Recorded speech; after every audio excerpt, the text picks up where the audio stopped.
ترجیح نہ دے بلکہ ان کو کھلا کر خوش کیا کرے اور ان پر بوجھ بھی نہ ڈالے، نوکروں کے جیسا سلوک نہ کرے.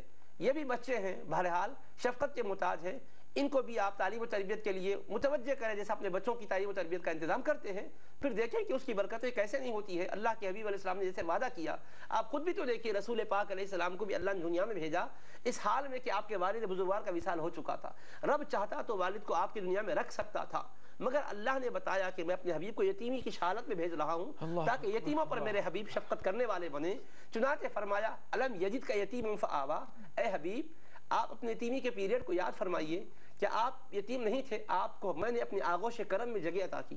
فاما الیتیم فلا تقہر، میرے پیارے کسی یتیم پر کبھی آپ خیر نہ فرمائے، کس یتیم کو آپ جھڑکے نہیں. وَأَمَّا السَّائِلَ فَلَا تَنْهَرْ، کوئی سائل کو سوالی کو رد نہ کریں، محروم نہ کریں. آپ کی رحمت سے اگر آپ محروم کر دیں گے تو اس غریب پر شفقت کا ہاتھ رکھنے والا کون ہوگا؟ آپ کے سائے رحمت سے وہ خالی محروم ہو کر نہ لوٹے میرے حبیب. یہ اللہ پاک نے فرمایا تھا اور اللہ کے حبیب علیہ السلام نے عملی زندگی میں بتایا. اور دیکھیں خود رسول پاک علیہ السلام کی خدمت کی بات آتی ہے تو حضرت ابو طالب آپ کی ذمہ داری قبول کرتے ہیں. اس کے بعد ان کے بھی بچے بہت سے تھے. حضرت عبد المطلب نے بوقت وفات فرمایا کہ یہ محمد عربی ہیں، ان کی تم خدمت کرنا، تو آپ کو ان کے حوالے کیا. حضرت ابو طالب اپنے بچوں سے کہتے تھے بچوں کھانا تیار ہے مگر ابھی دسترخوان پر بیٹھ کر کھانا شروع مت کرو، ان کا انتظار کرو. حضور نبی کریم علیہ السلام تشریف لاتے، اس کے بعد دسترخوان پر سب بیٹھ کر کھاتے. فرماتے تھے بچوں تم غور نہیں کرتے، کھانا بہت زیادہ مقدار میں رہتا ہے، وہ نہیں ہوتے ہیں تو سب کہ کسی کا پیٹ نہیں بھرتا، خالی پیٹ ہم اٹھتے ہیں. جب وہ دسترخوان پر موجود ہوتے ہیں تو ان کی برکت سے سب سیر ہو کر کھاتے ہیں. تو آپ غور کریں، بظاہر ہم سمجھ رہے ہیں کہ والد نہیں ہے، لیکن کیا پتا کہ ارے والد کو اللہ نے اٹھایا ہے، اللہ نے بلا لیا ہے. تو جو رب اپنے بندے کے کسی بچے کا کہ اوپر سے اس کے والد کا سایہ اگر اٹھا لیتا ہے تو خدا کی رحمت کا بھی کیا سایہ اٹھ جاتا ہے. ارے وہ خاص سایہ رحمت خدا میں پرورش پا رہا ہوتا ہے، اس کی خبرگیری تم کرو، خدا کی رحمت کا سایہ جو اس پر ہے اس کی چھاؤں تم کو بھی ملے گی، زندگی تمہاری سنور جائے گی. سبحان سبحان. ناظرین کالر لائن پر موجود ہیں. السلام علیکم. ہیلو السلام علیکم. ہیلو السلام علیکم. السلام علیکم. وعلیکم السلام محترم. کون کہاں سے بھائی؟ بھائی محمد اعظم بات کر رہا ہوں، ضلع بارہ مولہ کی کشمیر سے. جی بتائیے، سوال بتائیے. آپ سے مفتی صاحب سے یہ جاننا چاہتا ہوں. کہیے، بتائیے سوال بتائیے. لائن غالباً ٹھیک نہیں ہے. بارہ مولہ سے بھائی صاحب کے لائن منقطع ہو گئی، بات نہیں سن پائے. جو بھی سوال ان کا تھا انشاءاللہ دیکھتے ہیں. دیگر کالر لائن پر ہیں. السلام علیکم. ہلو السلام علیکم. ہلو السلام علیکم. وعلیکم السلام. جی محترم کون ہے، کہاں سے؟ میں دلی سے بول رہا ہوں. بتائیے سوال بتائیے. وعلیکم السلام. میں مختار احمد دلی سے بول رہا ہوں سر. بتائیے بتائیے مختار صاحب، سوال بتائیے. سوال ہے کہ جیسے یتیم بچے ہیں تو عمر ان کی کتنی ہونی چاہیے جو یتیم کے لائق میں آ جائے؟ بالغ ہونے کے بعد تو کما سکتے ہیں بچے. ٹھیک ہے بتاتے ہیں آپ کو. بہت شکریہ آپ نے دلی سے جوائن کیا. ناظرین سے درخواست ہے جب بھی ہم سے مخاطب ہوں برائے کرم اپنے ٹی وی کی آواز میوٹ کر دیں اور ٹیلی فون پہ گفتگو کریں اور سوال پہلے سوچ لیں تاکہ ٹی وی پر آنے کے بعد میں سوچتے نہ رہیں، تاکہ دوسرے ہزاروں کالر جو لائن پر ٹھہرے ہیں انہیں بھی بات کرنے کا، سوال کرنے کا موقع ملے. چلتے ہیں ایک چھوٹے سے وقفے کی جانب، اس امید کے ساتھ انشاءاللہ وقفے کے بعد دوبارہ لوٹیں گے.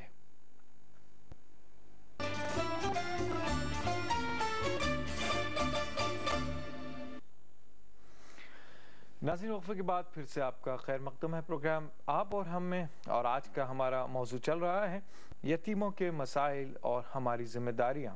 اس موضوع پر ہم بات کر رہے ہیں.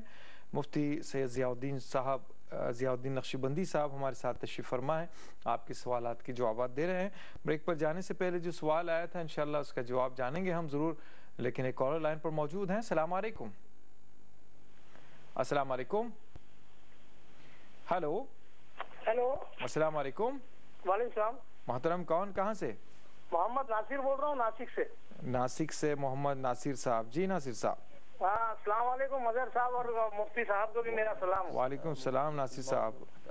دعا فرمایا ہمارے لیے ماشاءاللہ. اللہ تبارک تعالیٰ آپ کے عمروں میں برکت عطا فرمائے، آمین مولانا صاحب کی عمر میں برکت عطا فرمائے. نہایت بہترین پروگرام آپ پیش کر رہے ہیں، اور الحمدللہ جو آپ رسول اللہ صلی اللہ تعالیٰ علیہ وسلم کی جو محبت، جو عقیدت، جب آپ مولانا صاحب زبان سے جب بولتے ہیں تو ایسے پھول جھڑتے ہیں. الحمدللہ اتنا اللہ کیا دعا کروں میں ان کے لیے کہ اللہ تعالیٰ ناچیز کی دعا کو قبول کر کے ایسے علماؤں کے عمر میں برکت عطا فرمائے، اور ایسے ہمارے مظہر بھائی کی عمر میں بھی برکت عطا فرمائے. ماشاءاللہ اتنی شیریں زبان ہے آپ کی. سوال میرا صرف اتنا ہے حضرت کہ اگر مال و زر نہیں ہے پاس میں اور یتیموں کی خدمت کرنا چاہتے ہیں تو اس کی کیا صورت ہوگی؟ ٹھیک ہے، انشاءاللہ بتاتے ہیں آپ کو. بہت شکریہ آپ نے ہمیں جوائن کیا ناصر صاحب. آپ ماشاءاللہ مستقل کالرز میں ہمارے شامل ہو گئے ہیں، کئی مرتبہ آپ کے کال آ چکے ہیں. جزاک اللہ، اللہ آپ کو اجر عظیم عطا فرمائے. آپ ہمارے لیے نیک خیال کرتے ہیں، اللہ اس خدمت کو قبول فرما لے، ہماری بھی یہی دعا ہے. آپ کے سوال کا جواب انشاءاللہ بتاتے ہیں. مفتی صاحب، بریک سے پہلے بھائی صاحب نے سوال کیا تھا، مختار صاحب نے، یتیموں کا حکم کتنی عمر تک ہے، کب سے وہ کما سکتے ہیں، کب سے وہ اپنا سیلف ریلائنٹ ہو سکتے ہیں؟ احادیث و قرآن کریم کی آیات اور روایات کی روشنی میں فقہائے کرام نے، شارحین حدیث نے بیان کیا ہے کہ یتیم جب تک کہ نابالغ ہیں وہ یتیم کہلاتے ہیں. جب سن بلوغ کو پہنچ جاتے ہیں تو یتیمی کا لفظ ان سے اٹھ جاتا ہے، لیکن تب بھی بہرحال ان کی خصوصی خبرگیری کرنا اور ان کے ساتھ خصوصی تعاون کرنا وہ تو اپنی جگہ قائم رہتا ہے. لیکن یتیم کا اطلاق ان کی کس عمر تک ہو سکتا ہے کا جہاں تک سوال ہے، جواب یہ ہے کہ سن بلوغ سے پہلے تک یتیم کہلائیں گے. جب سن بلوغ کو پہنچ جائیں گے تو اب یتیم نہیں کہلائیں گے. جی، ابھی بھائی صاحب نے سوال کیا تھا کہ خدمت کا جذبہ تو رکھتے ہیں، خدمت کرنا بھی چاہتے ہیں یتیموں کی، لیکن مال و زر نہیں ہے، تو اس کی کیا صورت ہو سکتی ہے؟ اللہ تبارک و تعالیٰ نے اپنے کلام مجید میں ارشاد فرمایا ان لوگوں کا تذکرہ کر کے جو یتیموں کے حقوق ادا نہیں کرتے. اللہ پاک نے کیا فرمایا؟ ابھی دیکھیے، فرماتا ہے فَذَلِكَ الَّذِي يَدْعُو الْيَتِيمَ، وہ شخص ہے کہ جو یتیموں کو دھکے دیتا ہے، نقصان پہنچاتا ہے. وَلَا يَحُضُّ عَلَىٰ طَعَامِ الْمِسْكِينِ، اور غریب کے کھانے پر لوگوں کو ابھارتا نہیں ہے. تو یہاں اس سے یہ تو منفی پہلو ہے اس کا کہ وہ ایسا برا ہے کہ غریبوں کو، یتیموں کو کھانا کھلانے پر لوگوں کو توجہ نہیں دلاتا ہے. اس کا مثبت پہلو کیا نکلا؟ اللہ پاک یہ ظاہر کرنا چاہتا ہے کہ جو بندہ از خود کھلانے پر قادر نہیں ہے وہ یہ تو کر سکتا ہے کہ کھلانے والوں کو متوجہ کرے، ان کو ترغیب دلائے، ان کو اس طرف آمادہ کرے کہ بھائی اللہ نے آپ کو دیا ہے، آپ یہ کرو. اور اس کے علاوہ مال و زر سے ہی یتیم کی خدمت نہیں ہوتی ہے، آپ کی اپنے ہاتھ سے کوئی خدمت کر سکتے ہیں، اس کو انگلی پکڑ کر آپ کہیں لے جا سکتے ہیں، اس سے پیاری پیاری باتیں کر کے اس کی دل بستگی کا سامان کر سکتے ہیں، اس کی زندگی میں مسکراہٹوں کو لا سکتے ہیں. پیسوں سے ہی خدمت نہیں ہو سکتی ہے. پیسوں سے جو خدمت ہے وہ اگر کوئی کرنے کے درجے میں نہیں تو جو کر سکتے ہیں ان کو متوجہ کرائے. علاوہ ازیں پیاری پیاری باتوں کے ذریعے سے کچھ اچھی باتیں سنائے، کچھ خیر کی باتیں بتلائے، بزرگوں کے واقعات سنائے، کچھ قرآن و حدیث کی پیاری پیاری باتیں سنائے. اس طرح سے اس بچے کو ایک دم جو ہے مسکرانے والا، حشاش و بشاش کر دے. اور حبیب پاک علیہ السلام نے فرمایا ہے کسی بندے مومن کو کوئی خوش کر دیتا ہے تو اس پر بھی اللہ پاک اجر و ثواب عطا فرماتا ہے. اس طرح سے بھی خدمت کی جا سکتی ہے. سبحان اللہ. کالر لائن پر ہیں. السلام علیکم. السلام علیکم. Hello hello. السلام علیکم. جی وعلیکم السلام بھائی. کون کہاں سے؟ حیدرآباد بلہ گوڑے سے فیاض احمد بات کر رہا ہوں جناب. بلہ گوڑے سے فیاض احمد صاحب، کیسے ہیں آپ؟ خیریت سے ہیں؟ اللہ کا فضل ہے صاحب. جی بتائیے فیاض صاحب، کیا سوال ہے آپ کا؟ صاحب میری گزارش تھی، موضوع تو بہت بہترین ہے. اس میں تو ہم لوگ کوئی سن کے تو کوئی بھی کچھ بھی نہیں کر سکتے، مگر جتنے لوگ مدرسے جتنے بھی چلا رہے ہیں جی تو یتیموں کے نام پہ، ان کے نام پہ جتنا بھی پیسہ باہر سے آتا، لوگوں سے جو پیسہ لے کے لوگ جمع کرتے، اس کا صحیح استعمال کرنے کے لیے لوگوں کو درخواست ہے میری کہ اگر اس پروگرام کے ذریعے ناظرین دیکھ رہے ہیں جو مدرسے چلاتے ہیں جی تو ان سے گزارش ہے کہ واقعی میں اس کو صحیح استعمال کیجیے. بچوں کو جو ہے نا صحیح تعلیم دیجیے، ان کو کچھ قابل بنائیے، نہ یہ کہ خالی ان کے نام پہ آپ پیسہ لے کے جو ہے نا بلڈنگیں اپنے خود کی بنا رہی اور مدرسے جو ہے نا خالی چل رہے ہیں. گزارش ہے کہ واقعی میں خدمت کرنا ہے تو یہ مدرسے والوں کو جو لوگ پیسہ جو دیتے ہیں اس کا صحیح مصرف کرنے کے لیے میری گزارش ہے. اور تھوڑا لوگوں کو اور بھی اس بارے میں کچھ معلومات ہیں تو اور دیجیے جناب. انشاءاللہ. بہت شکریہ آپ نے اس طرف توجہ مبذول کرنے کے لیے زمانے کو دعوت دی ہے. انشاءاللہ آپ کے سوال کا جواب جانیں گا. مفتی صاحب، عام طور پر شہر حیدرآباد میں کم سے کم میں جانتا ہوں کہ یتیم خانے ہوا کرتے تھے کبھی، ابھی شاید ہی رہ گئے ہیں یا کہیں کہیں ہیں، بالکل خستہ حال ہے۔ ابھی بھائی صاحب نے اسی طرح کی بات کہی ہے، کئی مدارس وغیرہ ہیں جہاں یتیموں کے نام پر پیسہ آتا ہے لیکن وہاں صحیح مصرف میں استعمال نہیں ہوتا ہے۔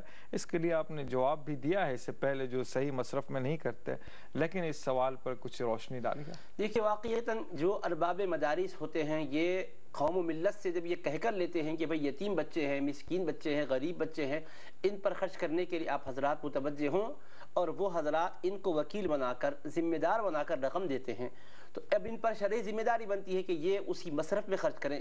اگر واقعتاً ان کے لباس کا، ان کی خوراک کا، ان کی رہائش کا صحیح نظم نہیں کر رہے، ان کی تعلیم کا صحیح نظم نہیں کر رہے، اس کے ذریعے سے خالی مدرسے کی بلڈنگیں بنا رہے ہیں، یا یہ کہ خود اپنی پراپرٹی بنانے کی فکر میں لگے ہوئے، اپنی تنخواہ نکالنے کی فکر میں لگے ہوئے ہیں، تو یقیناً یہ لوگ اللہ کے پاس سخت پکڑ میں ہوں گے۔ اللہ تبارک و تعالیٰ اپنے کلام مجید میں ارشاد فرماتا ہے، کلا بل لا تکریمون الیتیم، کیا ہو گیا ہے تم کو، کیوں تم یتیم کا اکرام نہیں کرتے؟ فرمایا یتیم کو کھلاتے نہیں کا ذکر نہیں ہے یہاں پر، یتیم کو کھلانا تو دوسرے مرحلے کی بات، عزت افزائی بھی کرنا چاہیے، خالی کھلا کے پلا کے آپ اس کے دل پر چوٹ نہیں لگانا چاہیے، تان و تشنی کے تیر نہیں اس کے طرف پھینکنے چاہیے آپ کو، بلکہ فرمایا کھلاؤ بھی تو احسان جتانے کے انداز میں نہیں، عزت افزائی کے ساتھ، قدر افزائی کے ساتھ کھلاؤ فرمایا۔ پھر فرمایا ولا تحاضون علی طعام المسکین، کیا ہو گیا تم کو کہ غریبوں کے کو کھانے پر لوگوں کو تو آمادہ نہیں کرتے ہو۔ پھر اس کے بعد فرمایا وَتَأْكُلُونَ التُّرَاثَ أَكْلًا لَمًّا، تم مال وراثت کو بھی جمع کر کے کھا جاتے ہو، وَتُحِبُّونَ الْمَالَ حُبًّا جَمًّا، اور کثیر مال کو ڈھیر سارا جمع کر کے اس کو جمع کرنے کی، اکٹھا کرنے ہی کی فکر رکھتے ہو۔ اللہ پاک فرماتا ہے کَلَّا إِذَا دُكَّتِ الْأَرْضُ دَكًّا دَكًّا، یہ زمین ہمیشہ رہنے والی نہیں ہے، سور پھونکا جائے گا، زمین ریزے ریزے میں تبدیل ہو جائے گی۔ فرماتا ہے وَجَاءَ رَبُّكَ وَالْمَلَكُ صَفًّا صَفًّا، اللہ پاک کا جلوہ ظاہر ہوگا محشر کے میدان میں، وہ عدالت کی کرسی پر جلوہ فرما ہوگا، فرشتے سب وسط حاضر ہوں گے، وَجِیءَ يَوْمَئِذٍ بِجَہَنَّمْ، اس دن جہنم کو لایا جائے گا، جہنم بھڑک رہی ہوگی، اور یہ زمین اور سمندر جو کچھ ہے وَإِذَا الْبِحَارُ سُجِّرَتْ، وہ سب کے سب آگ کی شکل اختیار کر لیں گے، اور پوری جہنم کو محشر کے میدان میں پیش کیا جائے گا۔ اس وقت بندے کا حال کیا ہوگا؟ یومئذ یتذکر الانسان، آنکھ کھل جائے گی، حقیقت سامنے آ جائے گی، وَأَنَّا لَهُ الذِّكْرَى، اب سمجھ جانا کام نہیں آئے گا، اب آنکھ کا کھل جانا کام نہیں آئے گا۔ یقول، اب انسان کہے گا یا لیتنی قدمت لحیاتی، اے کاش آج کی زندگی کے لیے میں کچھ ذخیرہ کر لیا ہوتا، یتیموں کے مال کو ہڑپ نہ کیا ہوتا، میں نے ان کے حقوق کو ضائع نہ کیا ہوتا تو اچھا تھا، مگر کیا ہوگا؟ اللہ فرماتا ہے فَيَوْمَئِذٍ لَا يُعَذِّبُ عَذَابَهُ أَحَدٌ وَلَا يُوثِقُ وَثَاقَهُ أَحَدٌ، اس دن اللہ ایسی گرفت کرے گا کہ اللہ کی طرح کوئی گرفت کرنے والا نہیں ہوگا، اللہ ایسا عذاب دے گا کہ کوئی اور عذاب نہیں دے گا ویسا، اور ایسی جکڑ بندی کرے گا کہ اس کے جیسا جکڑ بندی کرنے والا کوئی نہ ہوگا۔ اللہ نے ڈرایا، خوف دلایا ہے، شرعی ذمہ داری جو ہے اس کو نبھانے کی کوشش کریں، ورنہ اگر ہم اس میں تھوڑی سی بھی غفلت اور تساہل کا مظاہرہ کرتے ہیں اور ان بیچارے غریب مسکینوں کے، یتیموں کے حقوق کو تلف کر دیتے ہیں، ان کو خاطر خواہ تعلیم نہیں دیتے ہیں جیسا کہ ہم نے ذمہ داری لی ہے، تو اللہ کے پاس کی باز پرس ہوگی، اس سے ڈرنا چاہیے۔ ناظرین، بہرحال پروگرام کا سلسلہ جاری رہے گا، لیکن لیتے ہیں ایک چھوٹا سا وقفہ، انشاءاللہ وقفے کے بعد دوبارہ ملاقات ہوگی۔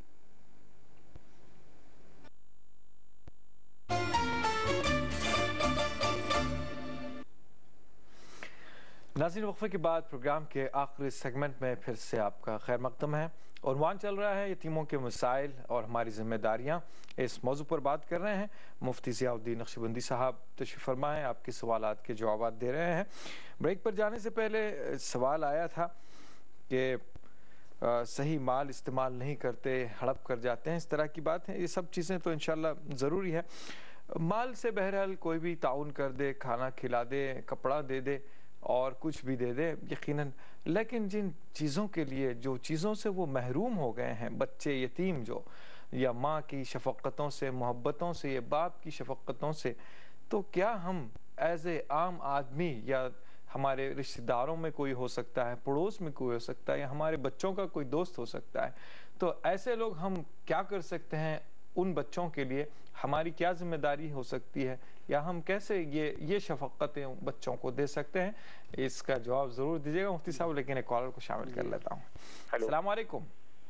السلام علیکم۔ جی وعلیکم السلام بھائی، کون کہاں سے؟ جی میرا سوال یہ ہے صاحب، جی کہ جن یتیم بچوں کی مدد کی جاتی ہے. جی ہیلو جی جی بتائیے.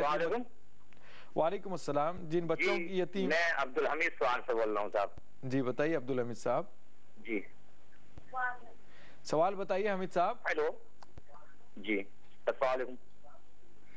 آپ نے ٹی وی کی آواز بند کر دیجئے, ٹیلی فون پہ سوال بتائیے. میرا سوال یہ ہے. جی جی میرا سوال یہ ہے صاحب. بتائیے بتائیے. جی میرا سوال یہ ہے کہ جن یتیم بچوں کی مدد کی جاتی ہے.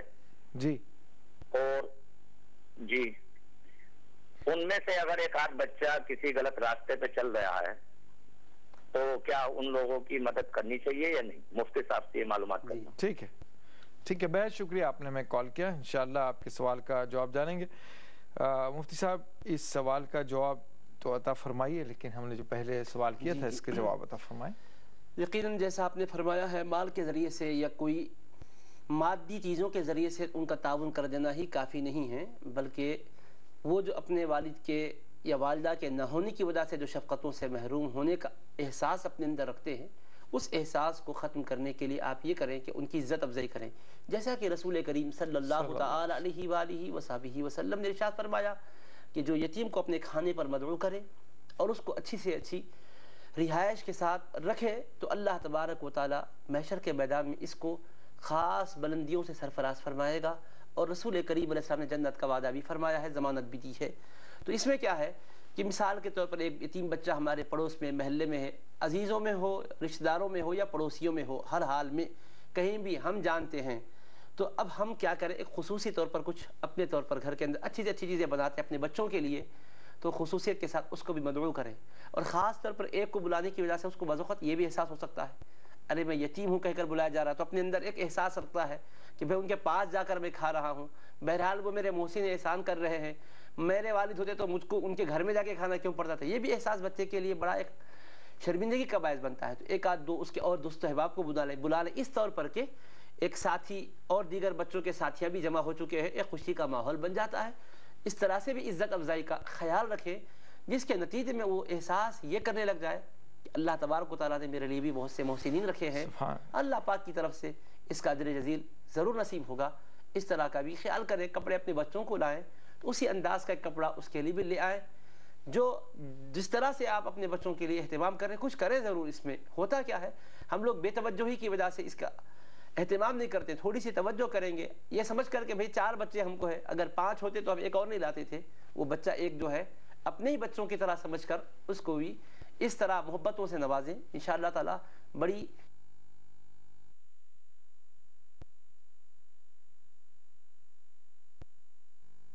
جس پر خرچ کر رہے ہیں, اگر وہ غلط راستے پر چلے گیا, چند بچوں میں سے ایک بچہ اگر غلط راستے پر چلے گیا تو کیا کرنا چاہیے؟ غلط راستے پر چلا گیا تو کھانا پینا بند نہیں کرنا چاہیے. ہم بھی تو غلط راستے پر جاتے ہیں, ہم بھی نماز نہیں پڑھتے, اللہ تعالیٰ رزق نہیں روکتا ہمارا, کھلاتا بھی ہے پلاتا بھی ہے اللہ پاک. تو رزق و روزی کو روکنے کی بات طاعت معصیت کی بنیاد پر نہیں رکھی گئی ہے. اللہ پاک نے وعدہ کیا ہے, وَمَا مِن دَابَّةٍ فِي الْأَرْضِ إِلَّا عَلَى اللَّهِ رِزْقُهَا, ہر چوپائے کو اللہ نے رزق دینے کا وعدہ کیا ہے. تو لہٰذا اس کی وجہ سے زندگی کی جو سہولیات ہے اس سے ان کو محروم نہ کیجیے گا, تربیت کیجیے گا, بھلائی کیا ہے بتائیے گا, شر کیا ہے اس سے بچائیے گا, اللہ پاک کے احکام کو, رسول پاک رسم کی تعلیمات کو سنوائیے گا. تو اس کی وجہ سے کیا ہوگا, وہ غلط راستے پر جانے والا صحیح راستے پر آئے گا. اگر نکال کر کہیں گے بھائی تم غلط راستے پر اگر چلے جاؤ, تو شیطان تو بیٹھا ہوا تھا, وہ کہتا ہے اچھا کیا تو آ گیا, میری جھولی تو پہلے سے خالی تھی, آ جا کہہ کر اپنی گود میں لے لیتا ہے اور پورا شیطان کے شکنجے میں وہ کس جاتا ہے. لہٰذا کبھی ایسی غفلت کا مظاہرہ نہ کرے اور یہ غلطی کبھی نہ کرے. اور موجودہ دور میں بھی میں آپ کو عرض کرنا چاہتا ہوں, ہمارے تجربے اس بات کی شہادت دیتے ہیں کہ بچوں کو گھر سے نکال کر بائیکاٹ کرنا یہ بچوں کی تربیت نہیں ہے, بلکہ بچوں کو اور خراب راستے پر ڈالنا ہے. کبھی بھی اس طرح کے اقدام نہ کریں سرپرست اور ماں باپ, بلکہ ان کو اپنے پاس رکھ کر ہی محبتوں سے سمجھائیں, اسلوب بدل کر سمجھائیں, حتیٰ کہ ان کے اندر اچھے اخلاق پیدا ہو جائیں. آمین آمین آمین. ناظرین بہرحال پروگرام اب اجازت لینے کا مرحلہ آتا ہے, پروگرام اختتام پذیر ہوتا ہے. مزید گفتگو کا وقت نہیں کہ اور کوئی بات کی جائے. جہاں تک ہو سکا ہم نے کوشش کی کہ یتیموں کے کیا حقوق ہیں اور ہماری کیا ذمہ داریاں ہیں, یہ بات کرنے کی کوشش کی ہے.